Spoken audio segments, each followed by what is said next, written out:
A Boeing MD-87 cuts through the morning fog. The accident was inevitable. They were doomed.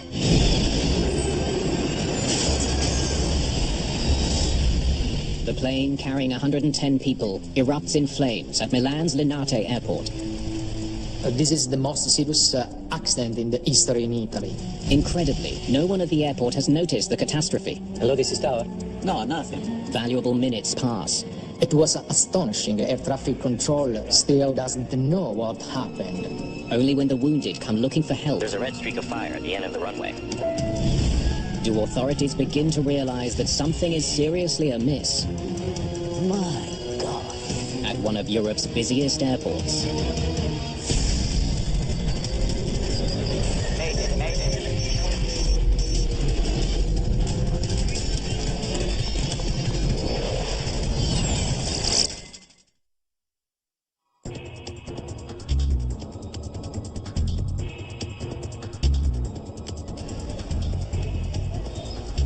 Milan. Fashion capital of Europe and Italy's economic and financial heart. Milan is served by 3 international airports. Only one, Linate Airport, lies within city limits. It handles 9 million passengers a year on short flights all across Europe.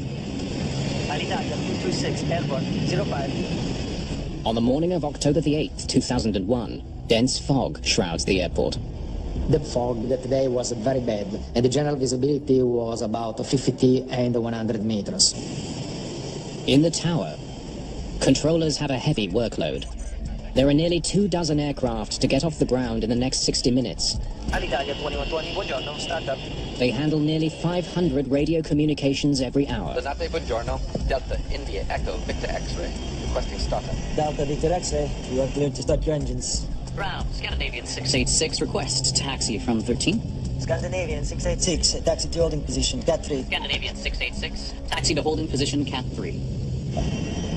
One of today's flights is Scandinavian Airlines Flight 686. The Boeing MD-87 is scheduled for a routine flight to Copenhagen, Denmark.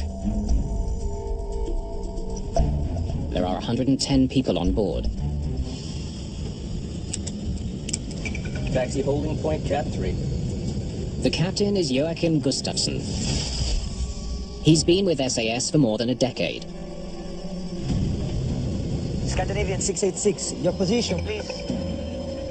We still haven't reached the main taxiway, Scandinavian 686. First Officer Anders Highlander has been flying for the airline for the past 4 years and has clocked 2,000 hours on the MD-87. The SAS crew were very highly experienced pilots, so couldn't ask more for 2 qualified pilots. With thick fog blanketing the airport, the pilots have almost no visibility. They must rely entirely on instructions from air traffic controllers as they navigate their way to the runway. There are a lot of taxiway, one runway for commercial aviation, and there are a lot of many different types of airplanes in Linate, so it's a very busy airport. High above the runway, air traffic controllers normally have a clear view of the airport, but not today. Air 1937, where are you? Between 18 and Delta. So you're practically in front of the tower, right? Paolo Zacchetti is the ground controller responsible for guiding flights to the start of the runway, where planes take off every 2 minutes. Taxi North Via Romeo 5. Call me back at the stop bar of the main runway extension. With Linate fogbound, he's got his hands full. Scandinavian 686, your position, please. Now you're on the main taxiway. Yes, now we are entering the main taxiway, Scandinavian 686. Taxi. At 8:01 a.m., Zacchetti hands SAS 686 over to the tower controller for final takeoff instructions. Tower, buongiorno, Scandinavian 686, sequence to 36 right. Ciao, Scandinavian 686, line up and wait 36 right. Line up and wait 36. The SAS crew must wait behind other planes taking off from Linate's main runway, 36 right. Alitalia, 226, cleared for takeoff, 36. Report when rolling. Low visibility is not a problem in air. It's a very big problem on the ground because pilots depend completely upon the air traffic controller. Delta Victor X-ray. Confirm your position? Approaching Sierra 4. Roger. Maintain the stop bar. I'll call you back. Takeoff data. 57 tons, and it is checked. Checklist complete. Scandinavian 686 Linate. The wind is calm. Report rolling when airborne squawk ident. Once the plane ahead has taken off, Flight 686 begins its takeoff roll down the airport's 2,400-meter-long runway. And we are rolling, Scandinavian 686. Auto throttle on. Set thrust.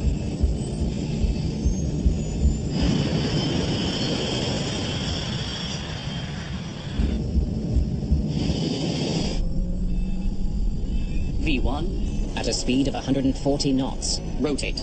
the pilots lift the plane off the ground.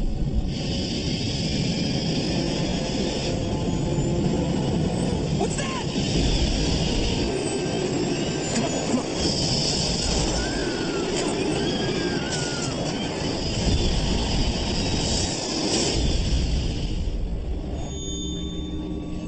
Something catastrophic has happened to Flight 686. But because of the thick fog, no one in the control tower has any idea. It was astonishing, it's so close to the tower, and nobody was aware about this. Out on the tarmac, ground workers have heard a series of loud noises. Hello, this is Tower. We heard a number of bangs like an engine. We heard it too, but we don't know what it was.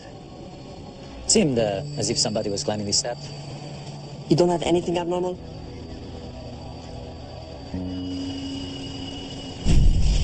A passenger jet has been in flames for nearly a minute at one of Europe's busiest airports. But so far, no one knows. No, nothing. This was incredible to believe that this big accident happened and nobody could see what was happening in that moment.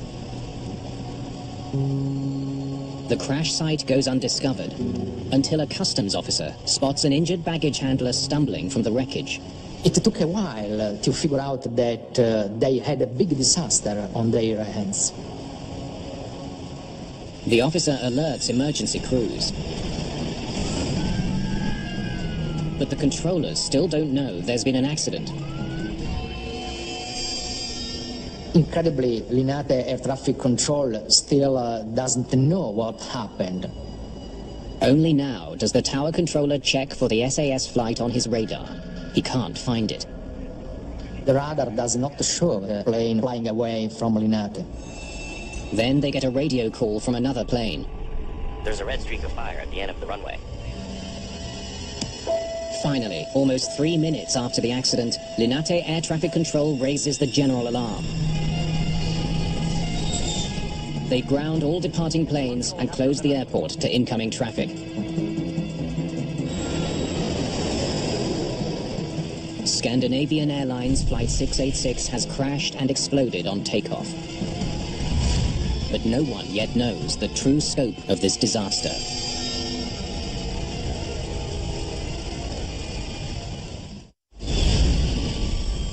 Ten tons of jet fuel feed a massive fire where a Boeing MD-87 has collided with an airport building.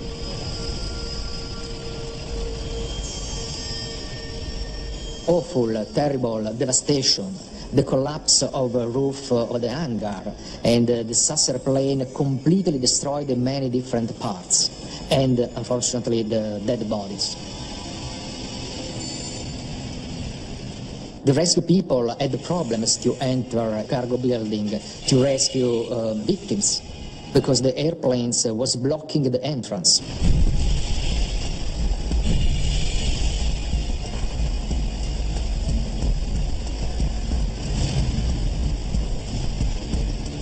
Some 14 minutes have passed since the crash.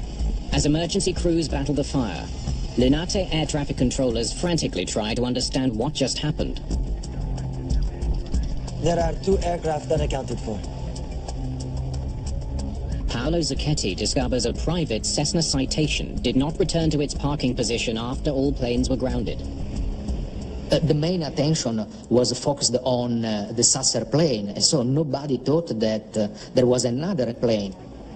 A private aircraft is missing, a Cessna 525. Ground crews search for the missing plane. Finally, 26 minutes after the crash, they find the Cessna burning and in pieces, halfway down runway 36R. It appears there's been a collision. It's hard to believe that after half an hour, people became aware about the fact that the Cessna was on the main runway. There is another aircraft in the accident near Romeo 6. Air traffic controllers are mystified. How did these two planes end up on the same runway at the same time? What's that?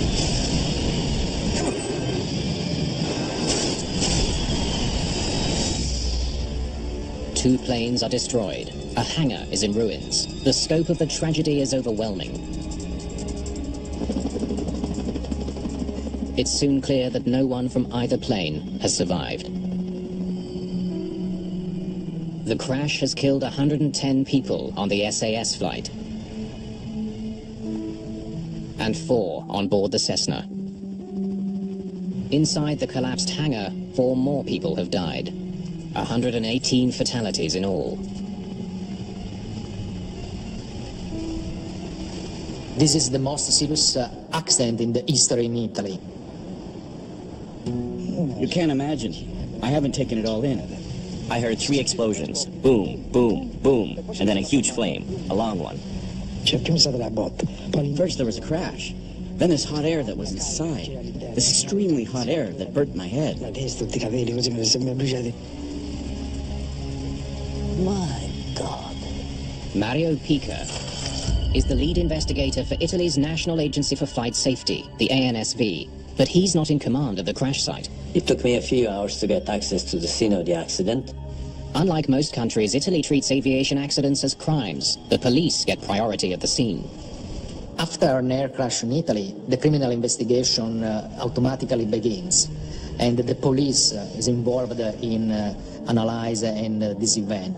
Pica has a different goal. It was mandatory to find out really what happened and find the reasons that could help us to avoid it happening again. Grazie. First thing I remember was to have a look at the baggage hangar, where the rescue workers were still busy taking out pieces of rubble at the aircraft and looking for bodies and possibly survivors.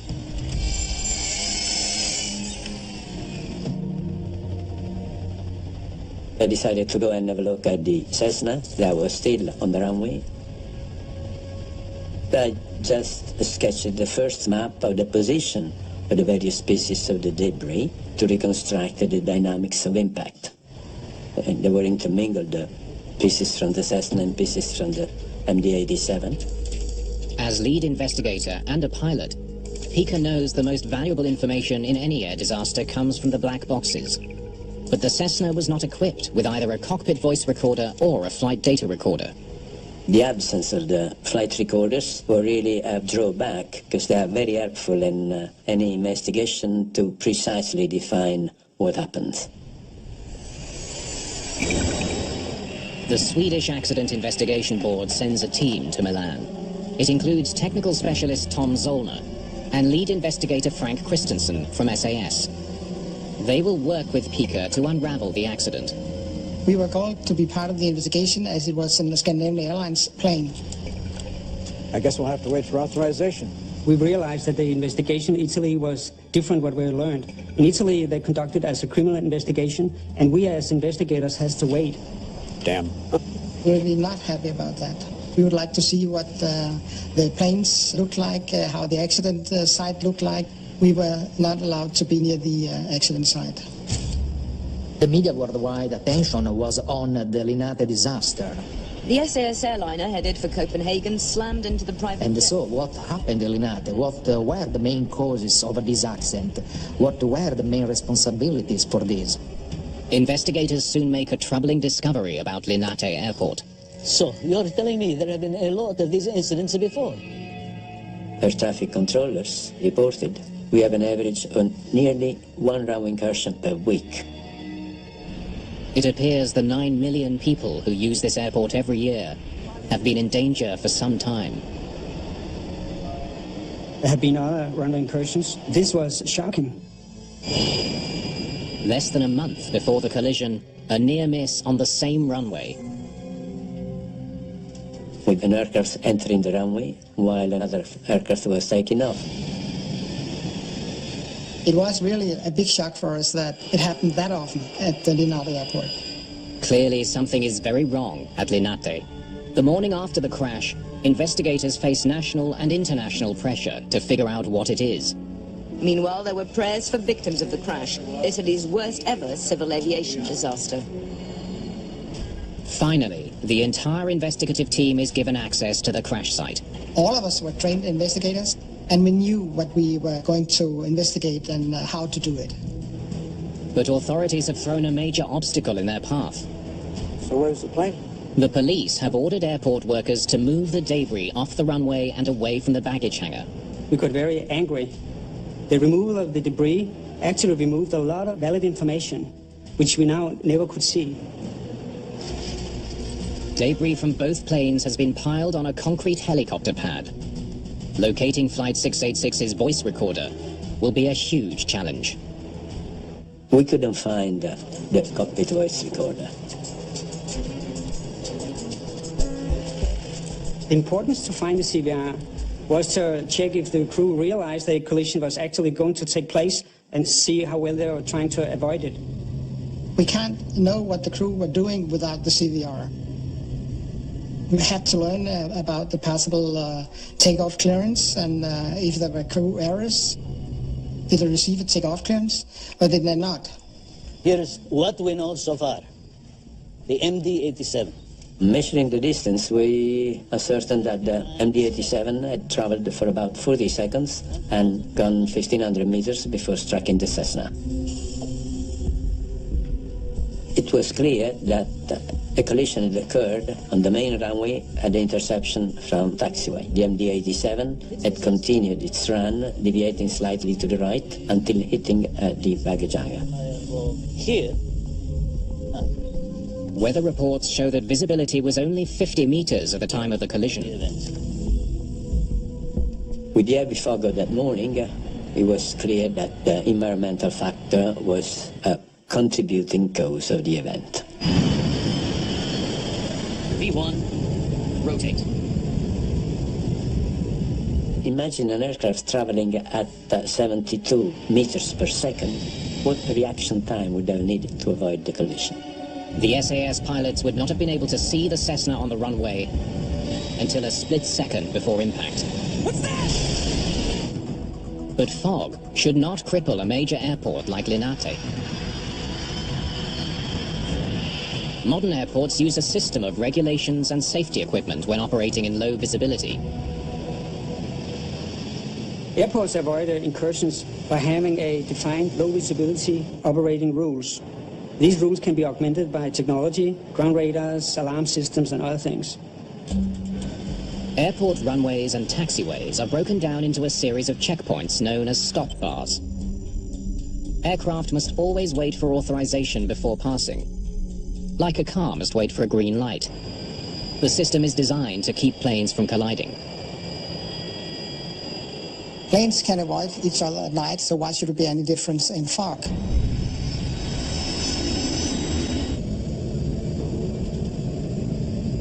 We have to consider this right off the bat.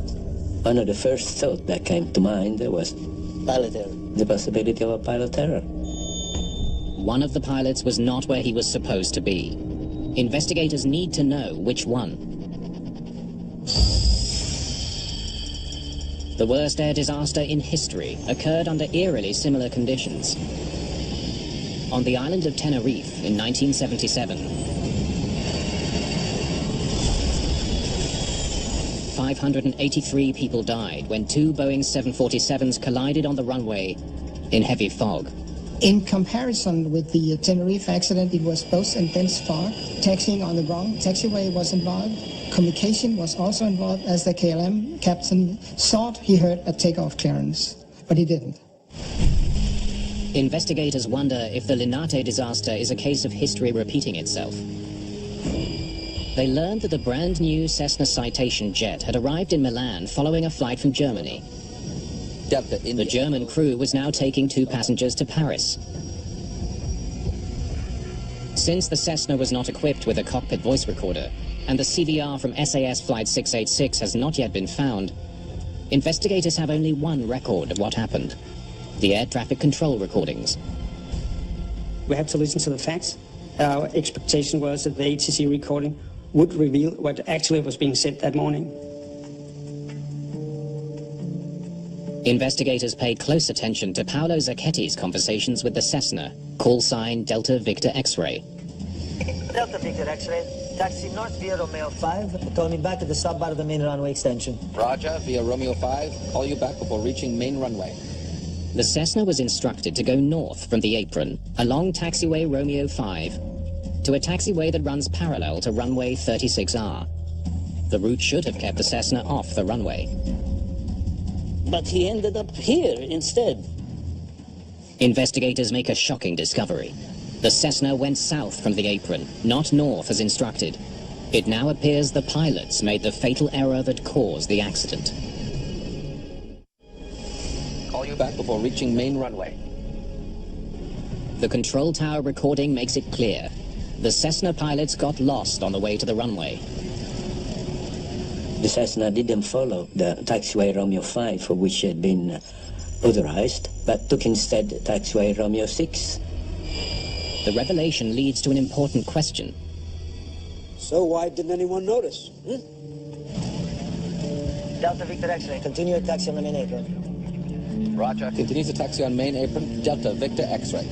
That is correct, and please call me back entering the main taxiway. Main apron? Main taxiway? The recording reveals that the air traffic controller did not clearly distinguish between aprons and taxiways. His choice of words may have led the Cessna pilots to believe they were headed the right way. An apron is a restricted section of an airport where planes park, are loaded or refueled. Taxiways are roads from the apron to the runway. The communication with the tower and the pilots that morning of the accident was inconsistent. They used the word main for different things. Main runway, main apron, main taxiway. And please call me back entering the main taxiway. But Linate Airport has several aprons and taxiways. None of them designated as main. So there was a communication below acceptable standard. Play that again. Investigators also hear a puzzling transmission from the Cessna. Approaching Sierra 4. I don't see it anywhere. It's not here. Listening to the communications, I was baffled when I heard pilot reporting a Sierra 4. The controller's maps don't show S4 at all. Investigators are beginning to suspect the error goes beyond the poor communications between Zacchetti and the Cessna. Approaching Sierra 4. Sierra 4. I asked him if he knew where Sierra 4 was. Where is Sierra 4? I have no idea. That was very simple. He confessed he didn't know where Sierra 4 was. Pica finds that Zacchetti's managers never gave him a tour of the taxiways as part of his training. Approaching Sierra 4. Delta Victor X-ray. Roger. Maintain the stop bar. I'll call you back. He had no way of knowing where Sierra 4 was. The Cessna now has to cross the runway to get to the apron. He keeps going, past several signs that he's approaching an active runway.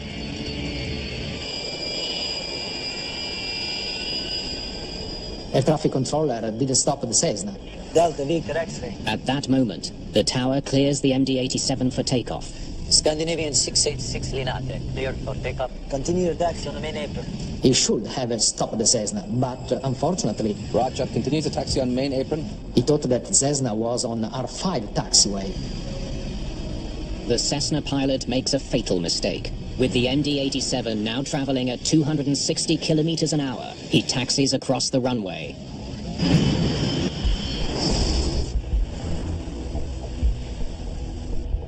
Suspicions about procedures at Linate Airport deepen as investigators learn that the exact same mistakes that led to the deadly collision were made by another plane, less than 24 hours earlier. Frank, come and look at this. I was shocked to find out that only the previous afternoon... Same thing, 24 hours before. An aircraft had been cleared by the air traffic controller to taxi onto Romeo 5. 24 hours, it happens here all the time. The aircraft taxied really onto Romeo 6. Because there was no fog that day, the two planes saw each other and did not collide. Investigators are beginning to suspect that something about the airport, not bad pilots, may be the cause of the Linate crash and the frequent runway incursions there. When we found out that the Cessna pilot had taken the wrong taxiway, first question was to explain what did he see that brought him so much off course. Okay, this is where they started. So give me some video. The taxiway we went on was Romeo 6, and we walked the whole length of the taxiway. We wanted to put ourselves in the shoes of the pilot to understand his actions. They look for route identification signs that are supposed to help guide the pilots. The status of those markings were in a very poor condition. It was surrounded by high grass, and there was only a very few of those markings. The markings painted directly onto the tarmac are also vital for pilots. When we came to the intersection between Romeo 5 and Romeo 6, we could see that the markings on the ground were so badly painted that even in good visibility it was difficult to read them, which made us understand that for a pilot not familiar with the place, it would have been difficult to understand where was Romeo 5, where was Romeo 6. The faded markings help explain why the Cessna turned right, when it should have turned left to avoid the runway. They also come upon the reason the Cessna pilot referred to the unknown position Sierra 4. Approaching Sierra 4.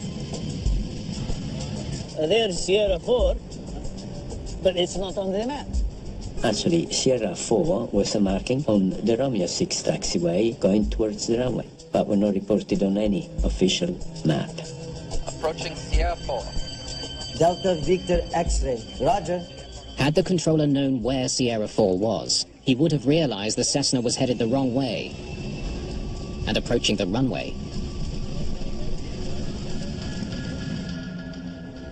But inadequate markings and maps still don't explain the collision.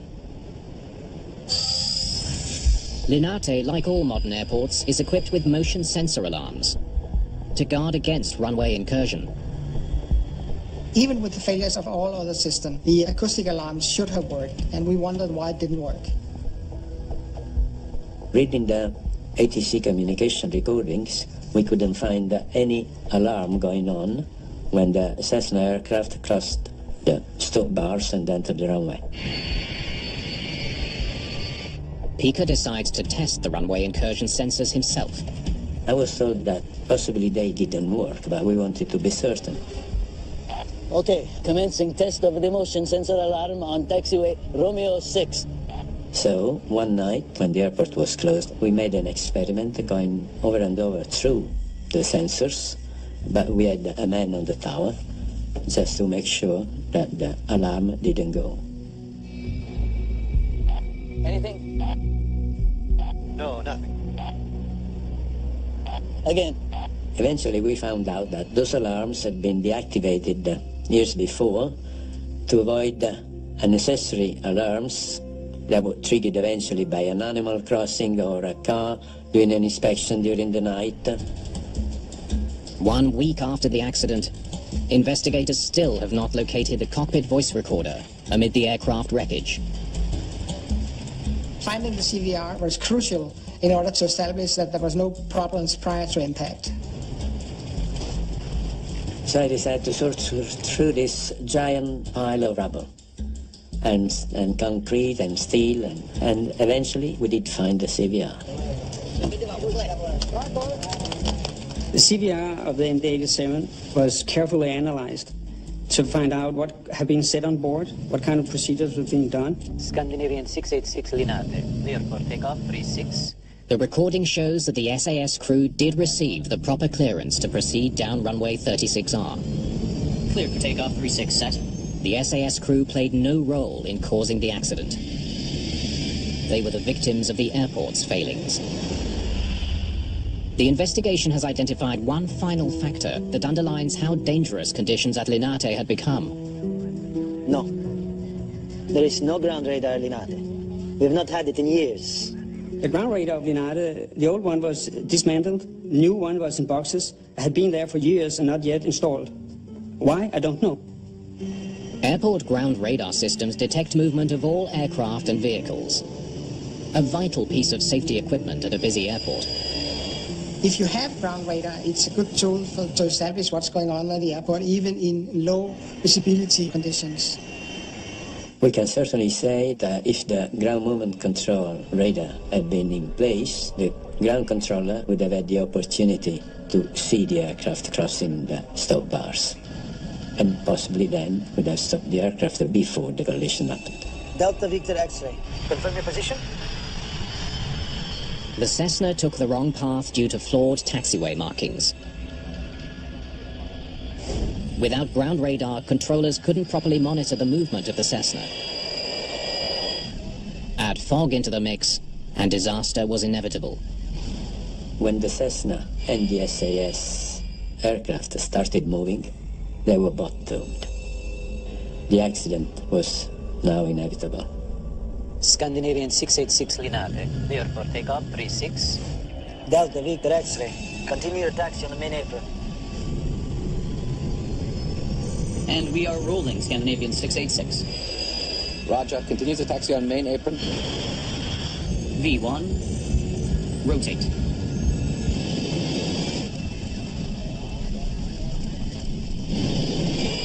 What's that? The cockpit voice recorder gives investigators a detailed picture of what happened at the moment of impact. Noises in the cockpit would also tell us the different controls being moved, and the ambient noise from the area mic would give us information of some of the sounds during the collision. What's that? We realized that the impact was more than one collision. It was actually several collisions in half a second. When that half second of audio is analyzed more closely, investigators discover it contains several distinct sounds. So we exposed this data over the schematic of the aircraft, showing the travel of the sound. By doing that, we could analyze that we have several points of impact during the collision. The painstaking research gives investigators a better understanding of how the two planes came together on the runway. The MD-87 first hit the Cessna with its nose landing gear at the Chester stabilizer. And then, in a short order of time, the left-hand main landing gear of the MD-87 hit the outer part of the right-hand wing of the Cessna, and then the biggest impact was the right-hand main landing gear of the MD-87 cutting through the cabin of the Cessna. Investigators conclude the MD-87 lost its right engine after the impact. The plane would have been almost impossible to fly. But remarkably, the pilots almost managed to do just that. After the collision, the MD-87 did actually got into the air. According to the flight data recorder, the aircraft was airborne almost 9 seconds. The captain made a heroic attempt to fly the airplane. He tried to accelerate the left-hand engine and use it. But they had ingested too much debris. And the pilot did an amazing work trying to control it. Up to the last minute, he tried to avoid impact. The pilots could not have done anything to avoid this accident because the aircraft was traveling too fast. Such a big aircraft cannot respond on a dime. It's impossible. I believe that both crew and both airplanes think they did everything right until the moment of impact. It's now clear that a badly flawed control system at Linate Airport led directly to the crash. What's more, It's beginning to look like organizational failures may also have prevented rescue personnel from saving lives.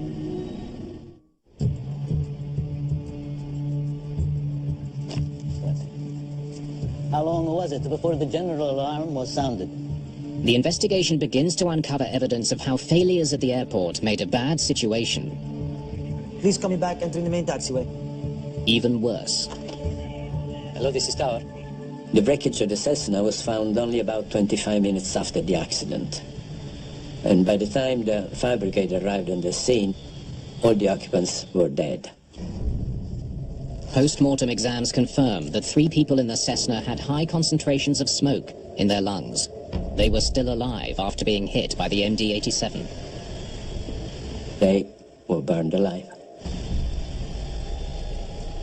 After the collision, the Cessna burned for more than 20 minutes. If the rescue to the Cessna had arrived earlier, certainly the 2 pilots would have survived the accident. After more than 6 months of painstaking investigation, Mario Pica delivers his findings. Though runway incursion by the Cessna is listed as the immediate cause of the accident, Pica does not entirely blame the Cessna pilot. Instead, he points to the lack of proper signage and taxiway markings at Linate, as well as to the airport's failings overall. A fairly simple airport like Linate with only one main runway, it should be easy to cover this with the signs and with the paintings and so forth. But apparently everything which could go wrong did go wrong at that airport. Delta Victor X-ray, taxi north via Romeo 5, call me back at the stop bar of the main runway extension. And for some of the people involved, the fallout is especially harsh. Ground controller Paolo Zacchetti, along with high-ranking officials from the agencies which oversee Linate, are handed prison sentences. The judgment sparked intense debate. Should human error in air accidents be considered a criminal act? I defined the ground controller as the 119th victim of the case. I didn't have the equipment that could have made me aware of what was happening. Delta Victor X-ray, continue your taxi on the main apron. Roger. Yes, it is true he did make a mistake, but he is the result of a system that failed. Because of the tragedy, Linate Airport underwent a major overhaul designed to improve safety. Linate improved the airport by installing the ground radar. Some of the markings and signage was repainted. The runway incursion alarm are functioning now. Alitalia 212, hold your position. You're crossing an active runway. Repeat, hold your position. Alitalia 212. The big lesson learned in this accident, in my opinion, is that people are prone to get used to failures. There is no ground radar at Linate. Accepting latent conditions, getting used to a system that doesn't work, and by time, actually getting the whole system more and more dangerous. An airport is a highly complicated place. There's vehicles, there's airplanes, baggage lorries, cargo lorries, all sorts of activities going around at the same time. There have to be a very high level of safety in an airport. The reforms ushered in following the collision on 36R have made runway incursions far less likely and made Linate a much safer airport.